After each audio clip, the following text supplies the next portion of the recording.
देखिए, आज हमारे मंच की शोभा एक ऐसी शख्सियत बढ़ा रहे हैं जिन्हें सिर्फ अभिनेता कहना उनकी कला का अपमान होगा।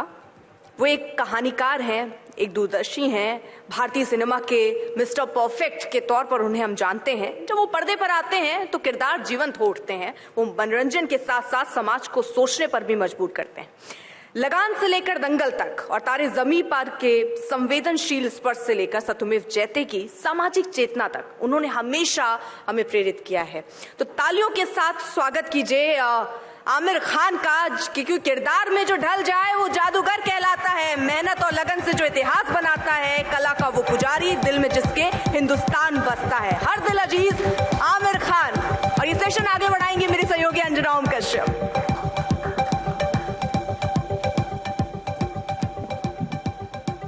जिन्होंने प्यार करना मुझे लगता है 80 के दशक में सबको सिखाया, कयामत से कयामत तक के जरिए। फिर इन्होंने बताया, एंकर होने पे यही होता है, सारे माइक अपने पास चाहिए। फिर इन्होंने ये बताया कि क्रिकेट सिर्फ एक खेल नहीं है, ये देशभक्ति का एक जज्बा भी बन सकता है। इन्होंने तारे ज़मीं के साथ हर बच्चे को बताया कि तुम तारे हो, और अब तो सितारे ज़मीं पर भी वो लेकर आए हैं। इसी के साथ साथ अनेकों ऐसी फिल्में हैं, मतलब चाहे वो क्रांतिकारी हो रंग दे बसंती का, या फिर प्यार मोहब्बत सिखाने वाला कोई एक्टर हो जो स्क्रीन पर आपको बहुत प्यार से, ये देखिए ना सारे इनके चेहरे।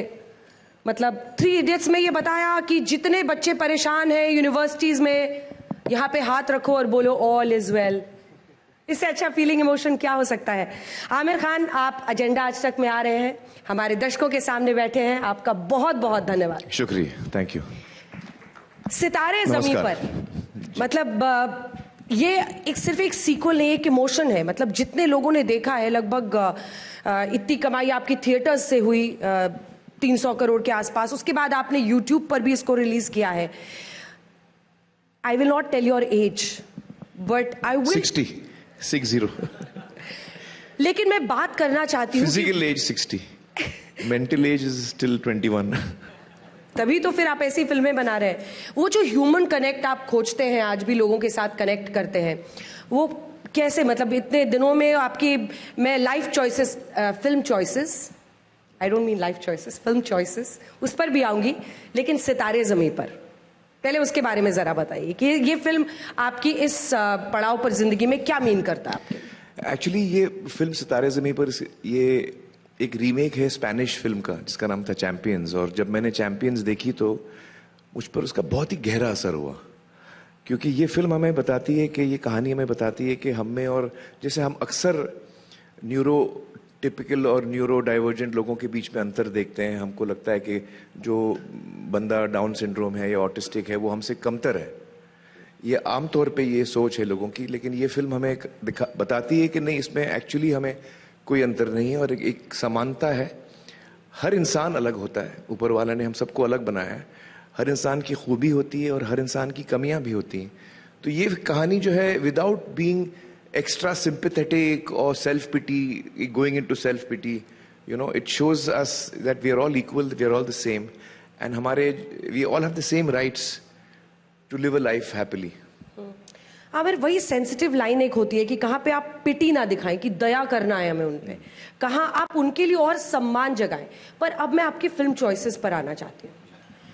मतलब डिसलेक्सिया से परेशान एक बच्चे की फिल्म बनाना, मतलब फिल्म इंडस्ट्री में कौन ऐसी हिम्मत दिखाता है? क्यों करते हैं आप ये क्यों आप सोचते हैं कि लगान जैसी फिल्म में एक ऐसी क्रिकेट टीम जो इस तरह की दिखती है, उसके साथ मुझे, व्हाट ड्राइव्स यू? आपके अंदर वो क्या चीज़ है जो आपको बताती है कि भाई ये फिल्म मुझे करनी है, ये मुझे चूज करना है? ये बड़ा मुश्किल सवाल पूछा आपने। दरअसल बचपन से मुझे कहानियों का बड़ा शौक है। तो जब मैं छोटा था तब से हमारे घर में जो खाना बनाती थी नसीम भी, वो जब खाना उनका डिनर ख़त्म हो जाता था बनाना, तो हम लोग किचन में बैठ जाते थे उनके आसपास कहानियाँ सुनने। शेख चिल्ली की कहानी, ये कहानी, वो कहानी। हवा महल प्रोग्राम आता था रेडियो पे, अभी आई थिंक अभी भी आता है। और मेरे फादर प्रोड्यूसर थे, तो बहुत सारे लेखक और डायरेक्टर्स आते थे उनको कहानियाँ सुनाने, फिल्म बनाने के लिए। तो मैं कोने में बैठ के सुनता था। तो कहानियों का बड़ा असर हुआ मुझ पर from a young age. I also started reading very early. I was, I think, 6 years old when I started reading. And I really fail in love with reading. तो मैंने किताबें बहुत पढ़ी हैं, और तो मुझे लगता है कि एज अ क्रिएटिव पर्सन आज मुझे रियलाइज होता है कि वो एक्चुअली मेरा ट्रेनिंग पीरियड था. जैसे गुरुकुल में हम ट्रेनिंग लेते हैं, वैसे मेरी ट्रेनिंग घर पे चल रही थी. मुझे अंदाज़ा नहीं था उस वक्त कि मैं फिल्मों में आऊँगा. But stories is what interest me, and human stories interest me.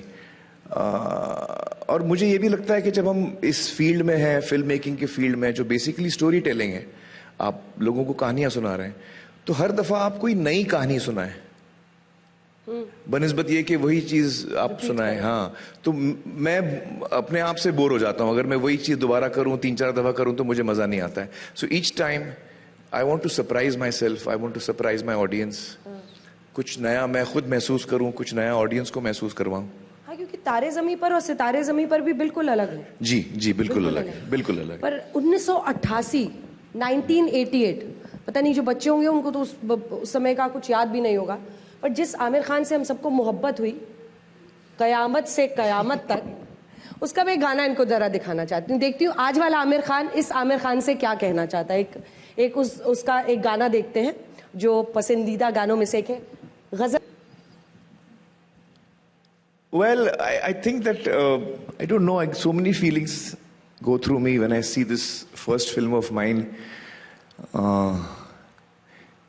It's been a very wonderful journey. I think I'm very grateful. मैं बड़ा शुक्रगुजार हूँ कि ऊपर वाले का, मेरी ऑडियंस का, फिल्म इंडस्ट्री का, कि मुझे ये करियर मिला, कामयाबी मिली, और एक से एक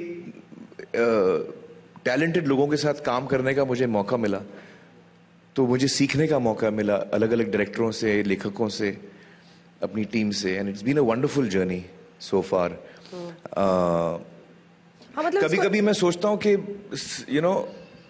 मैंने जितने डिसीजंस लिए हैं अपने प्रोफेशनल करियर में, वो सारे बहुत ही इम्प्रैक्टिकल रहे हैं. बहुत ही इम्प्रैक्टिकल रहे हैं. और आज जब मैं देखता हूँ तो मुझे लगता है कि क्या सोच के मैंने यहाँ बोला था.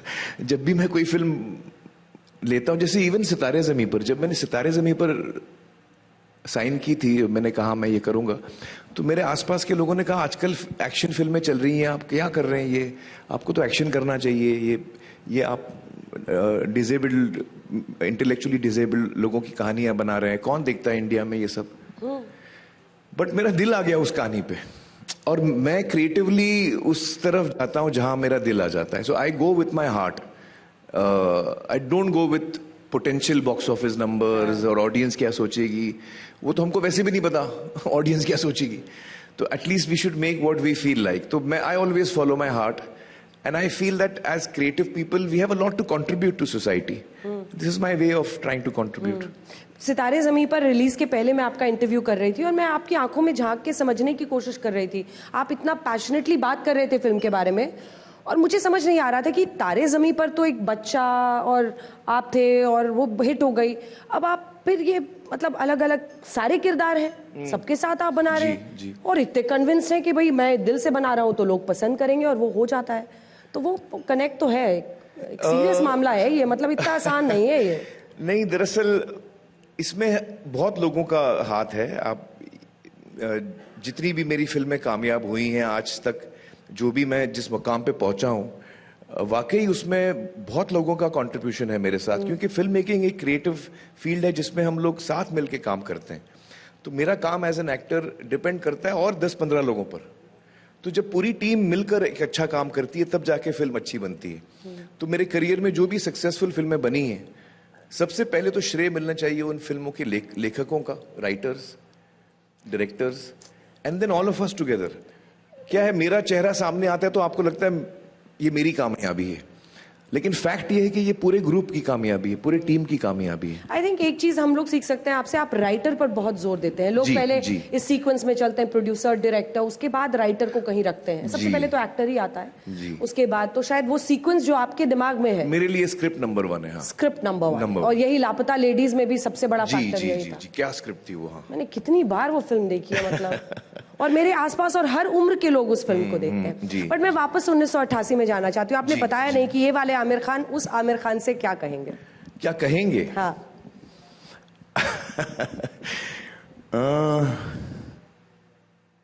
मैं कहूंगा कि भाई जस्ट फॉलो योर हार्ट, जो मैं सबसे कहता हूँ, फॉलो योर हार्ट। हर आदमी जो है हमारे दिल में कुछ चीजें होती हैं जो हम करना चाहते हैं, लेकिन कभी कभी हम डर जाते हैं, कभी कभी हमको प्रैक्टिकल एडवाइस मिल जाती है कि नहीं यार ये चलता नहीं है ये। But I have always lived my life on my emotions as a creative person. मैं क्या करना चाह रहा हूँ, और I think that journey has been a very fulfilling journey for me. ये जो सफर रहा है मेरा, बहुत ही मैं अपने आप को बहुत ही समृद्ध पाता हूँ अपने फिल्म करियर के जरिए। जो मैंने सत्यमेव जयते में शो किया था उसके लोगों को जरिए कितना आपने टच किया इमोशनली, वो episodes, each episode is a gem. Thank you. लेकिन ये अचानक नहीं आया आमिर। अगर आपकी फिल्मों को देखूं तो क्यूएस क्यूटी के बाद एक ऐसा फेज रहा जब राख, अव्वल नंबर, लव लव लव, मतलब ऐसी कई फिल्में आई और गईं। इन फिल्मों ने आपको समझाया कि क्या करना चाहिए क्या नहीं करना चाहिए? क्या हुआ था 88 के बाद, क्यूएस क्यूटी के सक्सेस के बाद आमिर खान आगे कैसे बढ़े? एक्चुअली क्यूएस क्यूटी के सक्सेस के वो ओवरनाइट सक्सेस था। मैं सडनली स्टार बन गया, मुझे खुद समझ में नहीं आ रहा था कि लोग इतने पागल क्यों हो रहे हैं। मतलब I was just shocked but fortunately मेरा ध्यान हमेशा काम पे रहा है। तो जब मैंने कुछ 7-8 फिल्में साइन की क्यूएस क्यूटी के रिलीज के बाद अगले 6-8 महीनों में, तो वो जो 2 साल 3 साल मेरे गए क्यूएस क्यूटी के बाद, वो मेरे सबसे, that was my biggest learning. सबसे ज्यादा मैंने सीखा उन 2-3 सालों में, और सबसे ज्यादा गलतियां मैंने उस वक्त की, और उन गलतियों से मैंने सीखा। तो आज जो कुछ भी मैं हूं, मैं सिर्फ अपने कामयाबी की वजह से नहीं, लेकिन मेरी गलतियों की वजह से हूं, क्योंकि मेरी गलतियों ने मुझे सबसे ज्यादा सिखाया the importance of a director, the importance of a good script, importance of a good producer, importance of a good team. ये सारी चीजें मुझे समझ में आई। जो मैंने फिल्में साइन की, उस वक्त डायरेक्टर्स जो थे, जो टॉप डायरेक्टर्स थे जिनके साथ मैं काम करना चाह रहा था, वो मुझे फिल्में नहीं दे रहे थे। उस वक्त थोड़ा मुश्किल होता था। आप क्यूएस क्यूटी के बाद भी मुझे ए ग्रेड डायरेक्टर्स। कौन था वो? कौन? आप ऐसे बोलिए जैसे आप उनको भी सुनाने वाली हैं कुछ। नहीं, उनकी भी मजबूरी है, वो अपनी अपनी फिल्में कर रहे हैं, वो मेरे बारे में क्यों सोचेंगे। उस समय बड़े बड़े, सबसे बड़े देखिए, सुभाष घाई थे, भट्ट साहब थे, शेखर कपूर, राहुल रवेल, सुभाष घाई, ये सारे लोग थे, JP Dutta, all these were the top directors of that time. और मैं उन सब के साथ काम करना चाह रहा था, लेकिन for one reason or the other they were busy or they didn't have a role for me. तो हुआ ये कि मैंने फिल्में साइन की अपनी समझ से, कहानियों पर वजन देकर। कितने एक साथ क्यूएस क्यूटी के बाद कितने ऑफर्स आ गए? ऑफर तो हजारों आए थे। उस वक्त मैं आपको बताऊं, ये वो दौर था जब फिल्मों में जो लीडिंग एक्टर्स थे वो 50 फिल्में 60 फिल्में एक साथ करते थे। ये इस वक्त आपको मजाक लगेगा, लेकिन मैं सीरियस हूं। 50-60 फिल्में कर रहे थे। उसमें सबसे कम थी अनिल कपूर जी की, क्योंकि वो ट्रेड मैगजीन्स में आता था कि किसके पास कितनी फिल्में हैं। तो अनिल कपूर जी के पास थी 33 फिल्म्स। 33 कम थी। That was the least. तो मुझे लगा कि मैंने 9 या 10 फिल्में साइन की थी। मुझे लगा 1/3 करूंगा तो ठीक रहेगा। लेकिन मैं इंडस्ट्री में आ रहा था, मैंने एक वक्त पे एक ही फिल्म की थी, और मंसूर और मैं एक अलग पैशन में काम करते हैं, तो मैं उसी तरीके से काम करता था। लेकिन जब मैंने ये फिल्में की तो मुझे लगा कि नहीं, ये तो एकदम अलग है। और फिर आया महेश भट्ट का ऑफर। और फिर एक्चुअली एक बहुत जैसे आपने कहा, मेरी फिल्में फ्लॉप होने लगी, और मीडिया मुझे लेबल किया मीडिया ने वन फिल्म वंडर। और सही था, गलत नहीं था उनका कहना, क्योंकि मेरी फिल्में भी ठीक नहीं आ रही थी। और मुझे एहसास हुआ जब मैं इनमें काम करने लगा कि मैंने क्या क्या गलतियां की थी। तो 3-4 फिल्म तो रिलीज हो गई, वो नहीं चली। बाकी जो 4-5 थी वो उनसे भी बदतर थी। तो मुझे पता था कि मेरा करियर गया अभी, इसके बाद मैं सर्वाइव नहीं करने वाला हूं। और उस वक्त मैं इतना नाखुश था अपने काम से। मैं घर आता था और मैं बहुत दफा मैं रोया हूं घर आके रीना के साथ बैठ के, Reena was my wife that time, तो she also use to feel bad, I used to say कि यार मैं बहुत बुरा काम कर रहा हूँ और मुझे मजा नहीं आ रहा अच्छा, है। आपको शाम होते पता चल जाता था क्या? कि भाई बेकार काम नहीं, कर रहे काम तो आपको उसी वक्त करके पता चल जाता ना कि काम ठीक हो रहा है कि नहीं। तो बड़ी तकलीफ होती थी मुझे। और देखिए, हर आदमी की सोच अलग है, मैं किसी को बुरा या नहीं कहना चाहूंगा, लेकिन हर डायरेक्टर की अपनी थिंकिंग होती है। Let me put it this way कि मेरी जो थिंकिंग थी वो मेरे डायरेक्टर के साथ उस वक्त जो मैंने जिनके साथ काम कर रहा था वो इतना सिनर्जी नहीं था हमारा। तो मैंने उस वक्त एक बहुत बड़ा डिसीजन लिया। मैंने कहा कि यार मैं ऐसे तो मैं काम नहीं करूंगा, इसलिए मैं नहीं आया हूं इंडस्ट्री में, इसलिए मैं फिल्मों में काम करने इसलिए नहीं आया हूं, ऐसा काम करने के लिए नहीं आया हूं मैं। तो मैंने तय किया कि अब चाहे कुछ भी हो जाए, जब तक कहानी, डायरेक्टर और प्रोड्यूसर, ये तीन, राइटर प्रोड्यूसर डायरेक्टर, जब तक ये तीन एकदम सही नहीं बैठेंगे तब तक मैं कोई फिल्म साइन नहीं करूंगा। और एक के बाद एक फिल्म मेरी फिल्में नाकामयाब हो रही थी।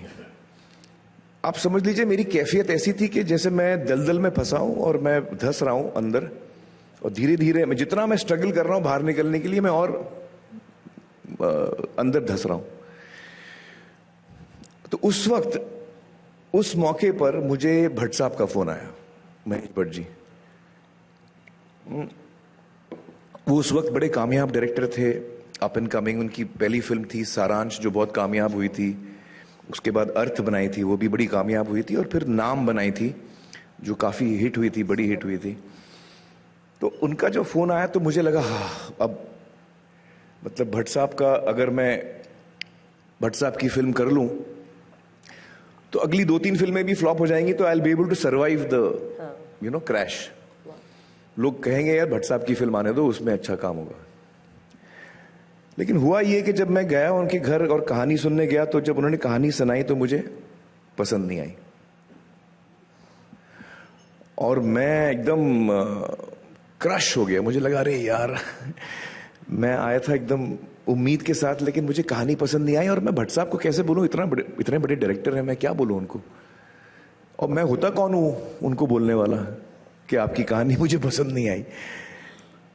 तो मैं बहुत घबरा गया। मैंने उनसे एक दिन का वक्त लिया, मैंने कहा मैं सोच के बताऊंगा। अगले दिन मैं आया, मैंने कहा भट्ट साहब मैं नहीं कर पाऊंगा फिल्म। हाँ, एंड इससे पहले कि वो कुछ बोलते, मैंने 2-4 सेंटेंसेस उनको बोल दिए। मैंने बोला मैं कौन होता हूँ आपको ना बोलने के लिए, और आप शायद इसके बाद मुझे कभी कोई फिल्म ऑफर ना करें, लेकिन सच्चाई ये है कि मैंने अपने आप से एक वादा किया है और मैं वो वादा नहीं तोड़ पाऊंगा, और जब मुझे कहानी पसंद नहीं आई वो मैं नहीं कर पाऊंगा। वो कौन सी फिल्म थी? वो बनी नहीं। अच्छा। हाँ, वो वाली नहीं बनी। तो भट्ट साहब ने कहा अरे ये सब छोड़ो, don't be worried about all this, तुमको क्यों नहीं करनी, तुमको क्या। तो फिर हम लोग ने डिस्कशन में, हम लोग we started discussing the script and all that, and फिर वो फिल्म आइंदा फाइनली वो नहीं हुई। लेकिन उस दिन जब मैं वापस घर गया ना, तो मुझ में एक अलग कॉन्फिडेंस आ गया। जब मैं सबसे कमजोर था, जब मैं my back was against the wall, जब मैं मतलब भट्ट साहब का हाथ था, मैं दलदल में फंसा हूं, मुझे सिर्फ उनका हाथ पकड़ना है, मैं फिर भी नहीं पकड़ रहा हूं, मैं बोल रहा हूं नहीं, मैं इसमें से अलग निकलूंगा, ऐसे नहीं निकलूंगा मैं। तो वो जो एक ताकत मुझे मिली उस डिसीजन के बाद, मुझे लगता है वो डिसीजन की वजह से मैं ये काम आगे कर पाया हूं और अपने कन्विक्शंस के साथ मैं आगे बढ़ा हूं। You know, when I could say no at my worst, that gave me a lot of strength. That gave me a lot of strength. मुझे लगता है कि इसी से तय होता है कि आपने आगे का रास्ता क्या चुना। जी जी। टर्निंग पॉइंट क्या आया? That was my turning point. That decision was my turning point. अगर उस वक्त मैं कॉम्प्रोमाइज कर लेता, क्योंकि भट्ट साहब को अगर मैं हाँ कर देता, फिल्म तो 2 साल बाद बननी है। हाँ। ये भी सोचा मैंने कि चलो अगर फिल्म नहीं अच्छी बनती या मुझे मजा नहीं आता, लेकिन वो उसका रिजल्ट तो 2 साल बाद आएगा ना, तब तक अनाउंसमेंट तो आ जाएगा, मुझे न्यू लीज ऑफ लाइफ मिल जाएगी। प्रैक्टिकल साइड भी मैं सोच रहा था, लेकिन मैंने कहा नहीं, जो वादा मैंने अपने आप से किया है वो मैं नहीं तोड़ूंगा। तो I think that was a very important turning point in my life, that decision. और ये जितनी फिल्में जिनको हम कहते हैं आज OTT पर, लोगों के पास बहुत सारे ऑप्शंस हैं, people have very good content, high quality content जो वो देख रहे हैं, लेकिन मुझे लगता है कि इसकी बिसात आप ही ने रखी थी, सबसे नींव जिसको कहते हैं कि ऑफ बीट मैं करूंगा, अगर स्क्रिप्ट अच्छी है तो मैं ये फिल्म इसके साथ जुड़ूंगा, वरना कोई लगान, कई लोग तो 3 इडियट्स भी सोचते हैं कि भाई 3 स्टार्स हैं उनके साथ मुझे डाल रहे हैं आप, मतलब कि जितनी फिल्में हैं, हाँ, Rang De Basanti, Sarfarosh, all very unusual stories, all unusual stories. तो वहीं से मुझे लगता है कि, और वो मतलब सिर्फ रोमांटिक हीरो, क्योंकि QSQT आपको एस्टैब्लिश करता है एकदम रोमांटिक हीरो की तरह। जी। और आपने फिर ये ऑफ बीट स्टार्ट किया। जी। वो क्या बदलाव था? नहीं, एक्चुअली मैं उन कहानियों की तरफ बढ़ता गया जिनका मेरे दिल पे गहरा असर हुआ। तो आई गॉट अट्रैक्टेड टू दो stories, you know, which were telling me something, and that's why I did these films. ये इसके आगे और कोई लॉजिक नहीं है। मेरी 8-10 मतलब 15 फिल्में शायद जो मेन स्ट्रीम से बिल्कुल, they were breaking all the rules of mainstream. अरे ये कॉन्शियस एफर्ट नहीं था कि मैं एक इंटेलेक्चुअल थिंकिंग एक्टर दिखूं? नहीं, मुझे उस सब इसमें इंटरेस्ट नहीं है। मैं बहुत डरता था, क्योंकि जो कहानी मुझे पसंद आती है वो हमेशा टेढ़ी होती है। इससे मैं खुश नहीं हूं। इसमें और टेंशन हो जाती है। देखिए, एक आध फिल्में की है मैंने जो मेन स्ट्रीम है, जैसे धूम 3 है या गजनी है। These are more, you know, main stream films. तो जब आप तारे ज़मीं पर कर रहे हो तो आपको आइडिया ही नहीं है कौन देखने आएगा यार। जब हमने लगान की थी तो हमको बिल्कुल अंदाजा नहीं था। ऑलमोस्ट 4 घंटे की फिल्म थी, और मुझे तो जावेद साहब ने कह दिया था कि आप बहुत हिमाकत कर रहे हैं, ये फिल्म आपको नहीं बनानी चाहिए, ये बहुत बड़ी फ्लॉप है। देखने के बाद? नहीं, कहानी सुनने के बाद। हाँ, क्योंकि he was a lyric writer. Imagine. तो उन्होंने जब कहानी सुनी, हाँ, जावेद साहब कॉल्ड मी अप, जनाब आप फौरन आइए मुझसे मिलने, ये क्या कर रहे हैं आप, ये क्या बना रहे हैं। तो मैं गया उनसे मिलने। तो उन्होंने डांट लगाई, ये तो बहुत बड़ी फ्लॉप बना रहे हैं आप। आज तक क्रिकेट की फिल्म चली नहीं है, स्पोर्ट्स की फिल्म चली नहीं है। आजकल लोग स्विट्जरलैंड में शूटिंग कर रहे हैं, DKNY कपड़े पहन रहे हैं, ब्रांडेड, और आप धोती और बंडी में घूम रहे हैं और अवधि बात कर रहे हैं। तो क्या आप क्या सोच के रहे हैं, मतलब। तो मैंने कहा नहीं जावेद साहब, कहानी तो मुझे पसंद आई है, बनाएंगे तो यही हम। लेकिन वहां से लेकर एक आमिर खान अपने आप में एक ऐसे ब्रांड बने जिन्होंने भारतीय सिनेमा को एक पहचान और सम्मान भी दिलाया कि भाई हम सिर्फ स्विट्जरलैंड में बर्फ में शिफॉन की साड़ियां और ये पहनकर ही नहीं नाचते हैं, हम थिंकिंग सिनेमा, जो समाज को एक मैसेज दे, ऐसी सिनेमा। एक्चुअली मैंने कभी ये नहीं सोचा कि मैं सोशल फिल्में बनाऊंगा, ये मेरा एजेंडा कभी नहीं था। देखिए, मैं बड़ा अवेयर हूं, जो मेरी जिम्मेदारी है एज एन एंटरटेनर, मेरी primary responsibility is to entertain an audience. जब एक बंदा टिकट खरीदता है और थिएटर में आता है तो वो, उसको मजा चाहिए, वो उसको अगर सोशियोलॉजी का लेसन चाहिए तो वो कॉलेज जाएगा। अब वो आया है सिनेमा हॉल तो उसको सोशियोलॉजी नहीं चाहिए, साइकोलॉजी नहीं चाहिए, उसको एंटरटेनमेंट चाहिए। तो मेरा primary responsibility is to entertain. तो ये सारी कहानियां, हालांकि ये इसमें सोशल थीम्स बहुत स्ट्रांग हैं, लेकिन उनकी लिखाई बहुत ताकतवर है। मतलब as scripts they are very strong scripts. आप लगान ले लीजिए, तारे ज़मीं पर ले लीजिए, they are very well written scripts. तो cinematically I found them exciting. उसके साथ साथ they were saying something very important. तो सोने पे सुहागा था मेरे लिए। सीक्रेट सॉस आइडेंटिफाई करना बहुत मुश्किल है, लेकिन मुझे लगता है समथिंग जो that tugs at the heart. Follow your heart, you have to follow your heart. देखिए, फिल्म मेकिंग जो है ना, वो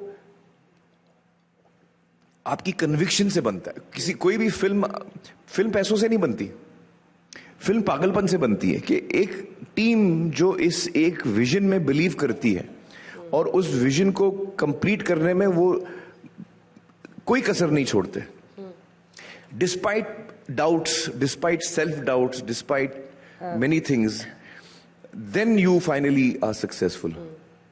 हैप्पी पटेल आपकी फिल्म आ रही है, उस पर भी मैं बात करूंगी। सितारे ज़मीं पर हमने बात कर लिया, इतना सक्सेसफुल रहा, बट पहले फिल्म के कुछ क्रिटिक्स होते थे जो या तो उस पर लिखते थे, तो आपको पता था कि भाई ये क्रिटिक मेरे बारे में क्या लिख सकता है, ये नहीं। आप क्रिटिक्स आपके वो होता था कि भाई ये क्रिटिक है, we have to read what they say about this film, या ये अखबार कितना स्टार्स देता है।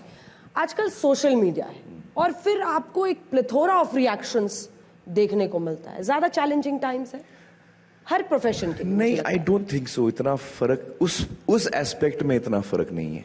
देखिए, अल्टीमेटली अच्छी फिल्म ही चलती है। बुरी फिल्म को आप चला के दिखा दीजिए, आप लोगों को फ्री टिकट देंगे तब भी वो नहीं आएंगे। तो जब कोई फिल्म चलती है तो आपको ये मानना पड़ता है कि यार लोगों को ये पसंद आया, जो भी है, आपको शायद पसंद ना आया होगा लेकिन लोगों को ये पसंद आया है। और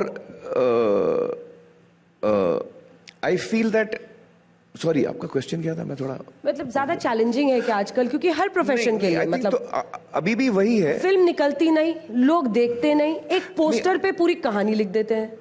देखिए होता, आज भी देखिए होता क्या है कि जब आपकी फिल्म लेट्स टेक सितारे ज़मीं पर, सितारे ज़मीं पर की ओपनिंग कोई खास बड़ी नहीं थी, लेकिन बाद में पिकअप, लेकिन चूंकि लोगों को वो फिल्म पसंद आई तो लोग देखते गए, वो बात बढ़ती गई, 1 से 2, 2 से 4, तो वो बढ़ता गया। Finally did I think 275 almost 300 crore world over. तो ये क्यों हुआ? क्योंकि वो वर्ड ऑफ माउथ है। कोई भी फिल्म चलने के लिए आपको वर्ड ऑफ माउथ चाहिए, लोग देख के बोले वाह मजा आ गया, तो फिल्म चलती है। और तो पहले भी वही था, आज भी वही है। आज मार्केटिंग थोड़ा मुश्किल हो गया है, क्योंकि पहले मुझे याद है जब कयामत से कयामत तक आई थी तो दूरदर्शन हुआ करता था और कोई चैनल्स नहीं थे उस वक्त, एक ही चैनल था, दूरदर्शन। तो हमने सोचा कि यार हमारे जो 4 गाने हैं कयामत से कयामत तक में, वो 4 गाने हम छाये गीत में हर हफ्ते एक गाना दिखा देंगे। तो हमने हर हफ्ते एक गाने की बुकिंग की। वो छाये गीत पे हमने पहले पापा कहते हैं दिखाया, फिर गजब का है दिन। तो जो हमारी ऑडियंस थी वो एक ही प्लेटफॉर्म पे थी, पूरा इंडिया एक प्लेटफॉर्म पे था। तो जब हम दूरदर्शन पे हमारे गाने दिखा रहे हैं तो पूरा देश, आपकी प्रमोशन एक झटके में हो जाती है। आज इतना फ्रैगमेंटेड है, कौन कहां पर है। आप किसी भी बिजनेस के लिए, आप किसी बिजनेस के लिए आप कहां रीच करें, आप यूथ यहां पर है, कुछ लोग फेसबुक पे हैं, कुछ लोग इंस्टाग्राम पे, कुछ यहां है, कुछ वहां है, कुछ कहीं नहीं है। तो आप मैं कहीं नहीं हूं। तो it's very difficult to market, but the reality के फिल्म जो है वो तभी चलती है जब लोगों को पसंद आती है। ये बात तो तय है। अगला सवाल मेरा थोड़ा सा चीकी है, पूछ जी हाँ, पीछे पूछिए। शाहरुख खान फिल्म्स में किंग ऑफ रोमांस जाने गए, लेकिन असल लाइफ में मुझे लगता है किंग ऑफ रोमांस आप हैं। मेरा मैनेजर बड़ी ताली मार रहा है। हाँ? बॉबी तुझसे तो बाद में मिल लूंगा मैं। कि आपने बहुत ऑनेस्टली जो फेसेस रहे आपके लाइफ, ब्लेंडेड फैमिली भी रहा। आप देखिए कि जब ईरा की शादी थी तो वहाँ रीमा जी भी थी और किरण जी। हाँ। नहीं देखिए, मुझे इस ऑडियंस में एक आदमी दिखा दीजिए रोमांटिक नहीं है। हाथ ऊपर के कहिए कि मैं रोमांटिक नहीं हूं। चलिए देखिए, किसी का हाथ नहीं उठ रहा है। हर इंसान रोमांटिक होता है और उस हिसाब से मैं भी हूं। In fact I would say I have been fortunate that जो मेरे 3 गहरे रिश्ते हुए हैं, एक रीना के साथ, फिर किरण के साथ और अब गौरी के साथ, I have had the good Fortune of meeting someone who is really wonderful. Reena के साथ हम लोग, मैं 21 साल का था, वो 19 की थी। You grew up together. We grew up together. 16 साल हम साथ में थे. And it is, you know, she is part of my growth. She is part of my growing up. And we have shared so many wonderful moments and memories. And we have 2 beautiful children. So, it's a matter of regret that our relationship as husband and wife came to an end. But our relationship as human beings did not come to an end because we have love and respect in our hearts for each other. और किरण के साथ भी मेरा रिश्ता बहुत ही गहरा, और she has contributed a lot to my life, in my growth, in my understanding.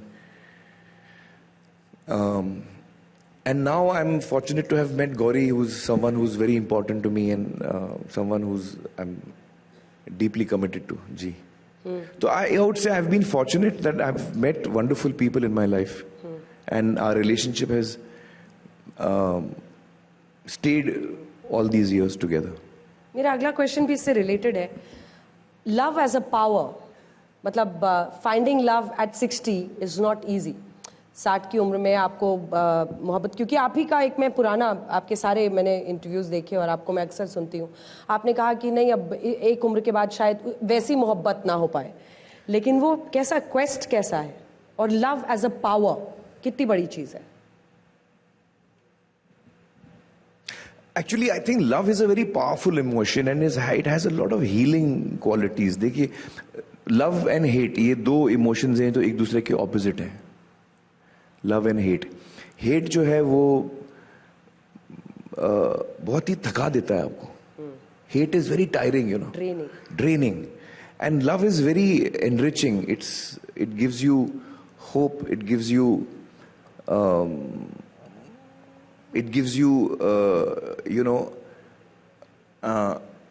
something to care for, something to look forward to. So it's a very healing emotion, I think, love. And yeah. इसके साथ एक और चीज आई आपकी जिंदगी में कि आपने दो जनरेशन में, मतलब अलग अलग जनरेशन में बच्चों को देखा। जुनैद और इरा हैं जी जी जी, और अब आजाद भी हैं। आजाद, हाँ। तो आपने अलग अलग जनरेशन के बच्चों को भी देखा। वैसे कुछ बता दीजिए जिनसे बाकियों की जिंदगी में भी थोड़ी शांति और खुशियां आ जाए। देखिए, एक्चुअली बच्चों के बारे में कम और मैं अपनी जनरेशन के बारे में ज्यादा बोलूंगा। हमारी जो जनरेशन है वो बीच में अटक गई है। सही कहा। हम लोग पेरेंट्स से बड़े, हम लोग पेरेंट्स की सुनते थे और हर बात हम लोग पेरेंट्स की सुनते थे। ऐसा कोई काम नहीं था जो हम पेरेंट्स के पूछे बगैर कर सकते थे। और अब वही चीज हमको बच्चों से मिल रही है। पहले हम माँ बाप हम पे राज करते थे, अब बच्चे राज कर रहे हैं। तो हम बीच वाली जनरेशन है जो बीच में अटक गए। उनकी भी सुनी, अब इनकी भी सुन रहे हैं हम लोग। बच्चे बिल्कुल नहीं सुनते आजकल। कहाँ सुनते हैं? बिल्कुल नहीं सुनते। हालांकि मेरे बच्चे बहुत ही नेक और अच्छे बच्चे हैं, फॉर्चुनेटली, बट सुनते नहीं है। हैं अच्छे बच्चे लेकिन सुनते नहीं है। अच्छी बात है, actually it's a good thing. I think बच्चों को जो है अपनी जिंदगी खुद बनानी चाहिए, और एज पेरेंट्स हमको भी आफ्टर अ पॉइंट हमको उन्हें वो दे आर इंडिपेंडेंट इंडिविजुअल्स, हमको वो भी पहचानना जरूरी है हमें। हर माँ बाप के लिए बच्चे जो हैं वो चाहे 50-60 बरस के हो जाएं। अभी मेरी अम्मी 91 की हैं और मैं 60 का हूं, लेकिन उनके लिए मैं अभी तक बच्चा हूं। खाना खाया कि नहीं खाया, आजकल बहुत खांस रहे हो तुम, पाइप पीना बंद किया कि नहीं किया, तो ये सारी चीजें I am still a child for her. सबसे बड़ा इन्फ्लुएंस कौन था आपके जीवन में? आई थिंक माई मदर, अम्मी का सबसे गहरा असर रहा है मुझ पर, और जो कुछ भी मैं हूं इस वक्त वो उनकी वजह से हूं। मेरी सोच, जो मेरे वैल्यूज हैं, जो मेरी इथॉस है, वो सारी अम्मी ने हमको दी हैं। और फादर से कैसी रिलेशनशिप थी? अब्बाजान के साथ हम डरते बहुत थे। अब्बाजान के साथ वो बहुत ही शॉर्ट टेम्पर्ड भी थे, और तो जैसी रात को या शाम को घंटी बजती थी तो उनका एक स्टाइल था घंटी बजाने का। तो जैसी उनकी घंटी बजती थी तो हम लोग फौरन हॉल से निकल के अपने कमरों में, जैसे चूहे नहीं भाग जाते, दरवाजा बंद कर दिया, हम लोग छुप जाते थे, क्योंकि पता नहीं वो डांट दे, किस पॉइंट पे डांट दें, क्या चीज निकलेगी आज। तो हम लोग डरते थे अब्बाजान से। वो बहुत मोहब्बती थे। He did a lot for us, he gave us a wonderful life. But जो एक हम लोग का क्लोजनेस था अम्मी के साथ, चारों बच्चों का, वो शायद अब्बाजान के साथ नहीं था। और मुझे नहीं लगता कि जुनैद, इरा या आजाद आपसे डरते होंगे। और बिल्कुल नहीं। वो मुझसे बिल्कुल नहीं डरते। नहीं। Lowest point of your life, सबसे जब आपको लगा हो कि अब मैं टूट चुका हूं, अब मैं छोड़ दूंगा, अब मुझे भाई बस घर में रहना है, और ऐसा कोई वक्त आया? हाँ, ऐसा वक्त भी आया, और ऐसे मेरे कई साल भी गुजरे। जब रीना और मेरा ब्रेकअप हुआ था, जब हमने डिवोर्स किया था, तो उस वक्त मैंने 4 साल तक मेरी फिल्म नहीं आई थी कोई। दिल चाहता है आई थी आई थिंक 2001 में, 1 के आसपास, और फिर मंगल पांडे आई थिंक 2005 में आई थी, अगर मुझे ठीक से याद है। तो 4 साल का फर्क था। तो वो 2 साल मैंने बिल्कुल कुछ काम नहीं किया, और मैं घर पे ही अकेले ही रहता था। अच्छा। तो that was a very low period for me, and then I came out of that. और दोनों बच्चे उनके साथ थे? बच्चे साथ थे उनके, लेकिन ऐसा मतलब हम लोग हर दूसरे दिन बच्चे मेरे साथ मिलने आते थे, हम लोग साथ बगल में ही रहते थे। फिर सबसे पावरफुल और हाईएस्ट इमोशन जब आप कराओ कि भाई अब तो मैंने आमिर खान कुछ कर लिया है जीवन में, अब तो मैं आराम कर सकता हूँ, हालांकि आई डोंट थिंक कि आप आगे भी करेंगे। अभी मैं आपको बताऊंगी कितनी लिस्ट है फिल्म्स की जो इनके प्रोडक्शंस में काम कर रही है, और वो लेकिन कोई ऐसा फेस think लगाओ सबसे भाई, ज्यादा अब मैंने कुछ कर लिया है तो बन गया देखिए, ऐसा तो मुझे कभी नहीं लगा कि मैं अब तोप बन गया हूं, और आई होप कि ऐसा मुझे कभी नहीं ना लगे। लेकिन मुझे बेहद खुशी हुई जब हमने पानी फाउंडेशन का काम शुरू किया, और पिछले 10 साल जो हम लोग रूरल महाराष्ट्र में काम कर रहे हैं पानी को लेकर, उससे मुझे किरण, रीना, हम सबको बहुत सेटिस्फेक्शन मिलता है। हम तीनों साथ में काम कर रहे हैं पानी फाउंडेशन में, किरण, रीना, मैं, सत्यजीत भटकल जो सत्यमेव जयते के डायरेक्टर रहे हैं।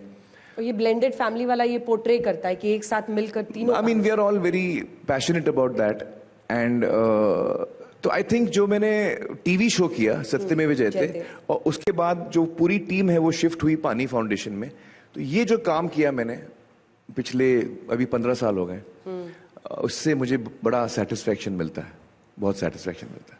अब आते हैं आपकी आने वाली फिल्मों में। अब जी। कई लोगों को बड़ी शिकायत आजकल रहती है कि आमिर खान प्रोडक्शंस के बाद आमिर को बस प्रोडक्शन में ज्यादा मजा आ रहा है, हम उनको कैमियो करते ही देखते हैं।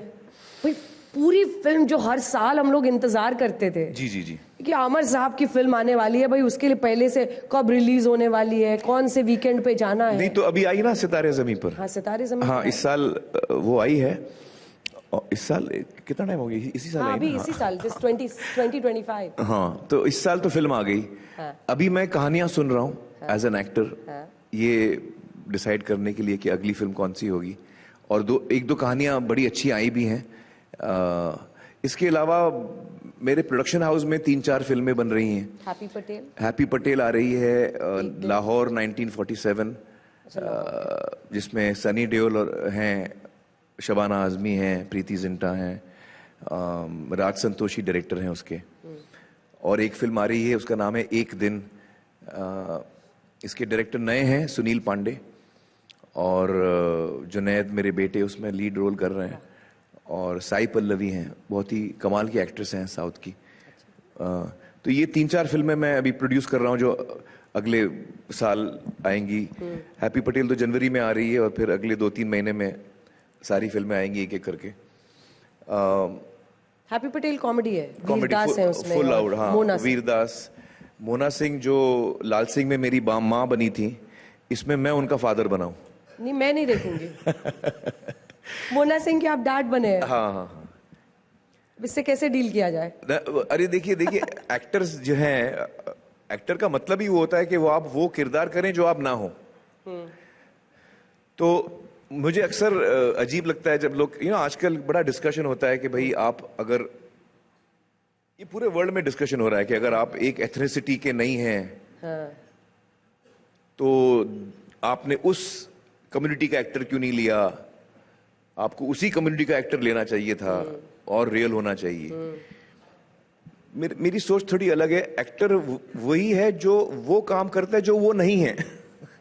आप समझ रहे मैं क्या बोल रहा हूँ? अगर मैं 60 साल का हूं और मैं 60 साल का रोल कर रहा हूं तो फिर वो मैं अपने ही आंगन में खेल रहा हूं। लेकिन अगर मैं 60 साल का हूं और मैं 25 साल के किरदार का रोल कर रहा हूं, तब मैं एक्टिंग कर रहा हूं, मैं अलग बन के दिखा रहा हूं आपको। तो एक्टिंग वही होती है जब जो आप नहीं हैं वो आप करके दिखा रहे हैं, उसी को तो एक्टर बोलते हैं। वरना वो रियल हो जाएगा, फिर आप रियल लोगों को लो। तो आई थिंक आप इस बात से सहमत नहीं है कि भाई अगर इंडियन कोई प्ले कर रहा है इंटरनेशनल फिल्म में तो वो कोई फॉरेनर ना हो? आप मुझे देखने के वक्त डिस्टर्ब नहीं होना चाहिए, आंखों में ना खटके, मुझे लगे कि हाँ आप ही हो वो। अभी देखिए गांधी हमने देखी है, रिचर्ड एटनबर्ग की गांधी, उसमें जो लीड एक्टर है उनका नाम बेन किंग्सली। तो वो तो ब्रिटिश एक्टर है, and he plays Gandhi, but he place Gandhi, he played it well. जो जिस तरह उन्होंने प्ले किया हमको अच्छा लगा, हाँ सारे इंडियंस को अच्छा लगा, तो हमने ऑब्जेक्ट नहीं किया। वो अच्छा लगना चाहिए। आप एज एन एक्टर जो निभा रहे हैं वो आप वाकई में निभाएंगे तो मैं उस चीज को आई बिलीव दैट। पर मैं एकदम हिंदी ऑडियंस की तरफ से आपसे बात करती हूँ, भाई अब इनकी इतनी उम्र हो गई है, देखो 15-20 साल की लड़की के साथ स्क्रीन पर रोमांस कर रहे हैं, ये क्या है? How do you respond to that?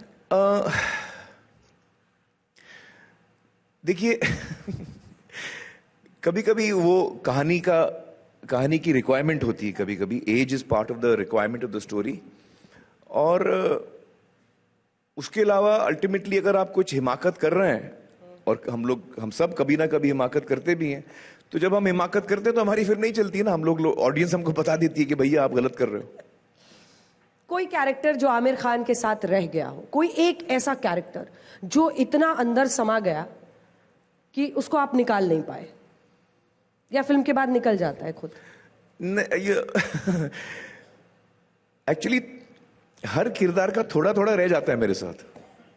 कुछ इंटरेस्टिंग बताइए, जैसे कौन सा? मुझे लगता है जैसे रैंचो है, हाँ। वो उसकी क्वालिटीज मेरे अंदर अभी कुछ रह गई हैं, वो टोटली हटा नहीं है मुझसे। और एक और अजीब मैं आपको बात बताऊं, जब मैं कोई भी रोल करता हूं तो मैं उस वक्त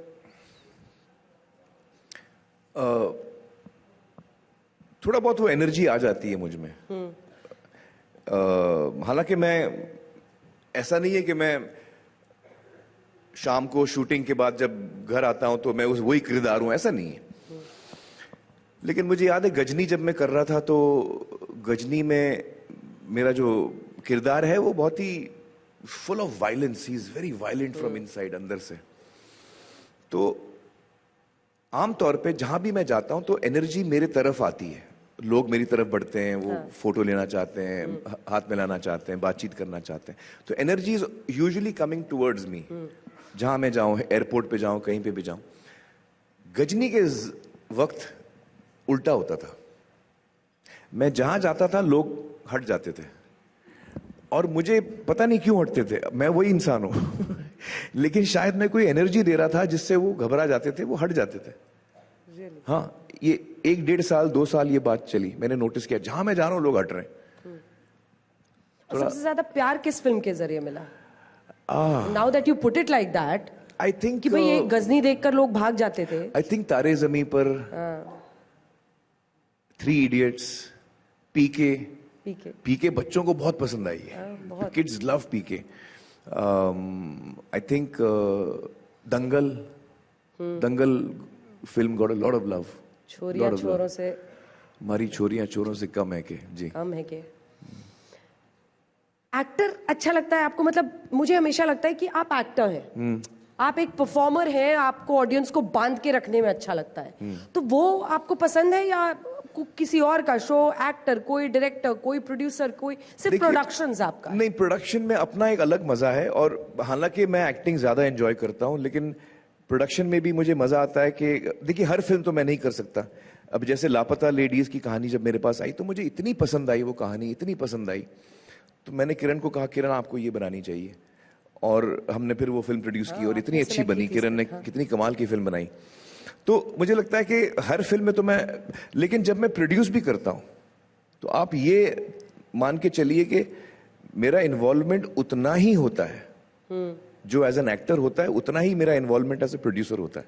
एक्टर्स की वो भी मेरी पूरी मेरी फिल्म होती है। एक्टर्स का चॉइस भी, all decisions are taken, मतलब I get involved in every decision. Ravi Kishan for वो inspector? Yes, Ravi Kishan also. In fact, I was the person who suggested Ravi Kishan to her. अच्छा, मैंने suggest किया था रवि किशन का नाम। मतलब ऐसा लग रहा था कि एकदम सब कुछ जीवंत हो रहा है उसमें। हाँ हाँ हाँ, बहुत अच्छी बनाई किरण ने। आमिर खान, चूंकि अब हम इस इंटरव्यू के अंत की तरफ बढ़ रहे हैं, 2-3 छोटे छोटे सवाल जिसका जवाब जानना चाहेंगे। कोई मलाल जो आपके जीवन में रह गया हो?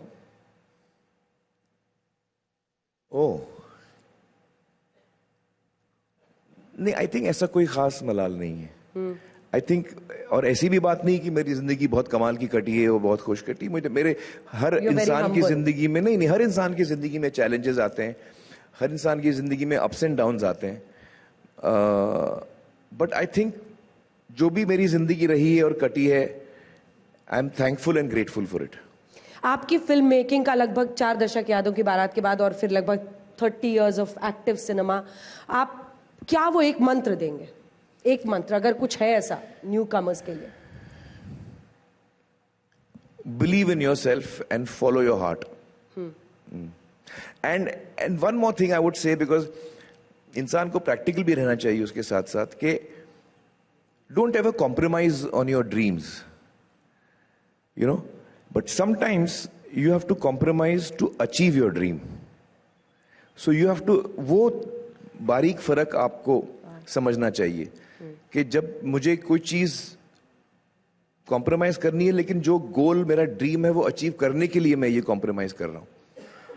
लेकिन अगर मेरा ड्रीम ही कॉम्प्रोमाइज हो रहा है तो फिर वो नहीं करना चाहिए. So always hold on strong to your dreams. एक चीज जो ना करे.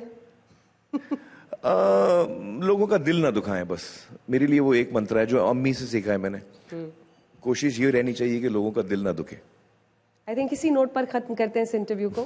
बहुत बहुत धन्यवाद. Thank you Anjana. I think जो काइंडनेस की आप बात कर रहे हैं, द वर्ल्ड नीड्स काइंडनेस अभी, कि हम दूसरों का दिल ना दुखाएं और कुछ ऐसा करें जिससे सबको खुशी मिले और सब खुश रहे. जो आपने फिल्म इंडस्ट्री में किया है, आपके बराबर कोई खड़ा नहीं है. इतनी बात की गारंटी हम सब यहाँ पर दे सकते हैं. बहुत बहुत धन्यवाद आपका आमिर खान साहब. बहुत धन्यवाद. Thank you Anjana.